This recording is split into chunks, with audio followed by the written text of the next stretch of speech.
இதெல்லாமே வெறும் கட்டுக்கதை தான். இதுக்கு வாய்ப்பே இல்ல. இப்படி நடக்க கூடாது. நீ சொல்றதெல்லாம் நம்பறதுக்கு என்ன பார்த்தா என்ன முட்டாள் மாதிரி இருக்கா? நான் ஒண்ணும் போய் சொல்லல. இட்டாச்சிய பத்தி நான் சொன்ன எல்லாமே உண்மைதான்.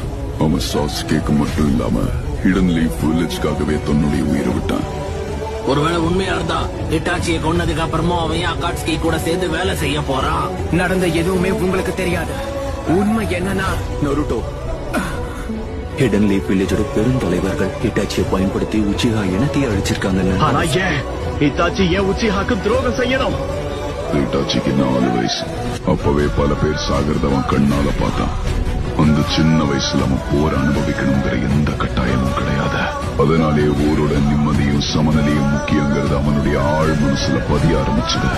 ஊருக்கு விசுவாசமா இருக்க ஆரம்பிச்சா இட்டாச்சி. ஆனா அவங்க அவனுடைய விசுவாசத்தை தப்பா பயன்படுத்திக்கிட்டாங்க. தான் சொந்த கையாலேயே தன்னை குத்துற விதமா ஒரு மிஷன்ல அவனை ஈடுபடுத்தினாங்க. உச்சியா கிளான்ல ஒருத்தர் விடாம எல்லாரையும் அழிக்கிறது. இந்த மிஷனை பத்தி கேட்டதுக்கு அப்புறம் அவனுடைய மனநிலை எப்படி இருந்திருக்கும்னு தெரியுமா? வேற வழியே இல்லாம இந்த முடிவெடுக்காம தள்ளப்பட்டான். நீ இட்டாச்சியா இருந்தாப்ப என்ன பண்ணிருப்ப? எல்லா பழியும் தான் தோள் மேல சுமந்தான்.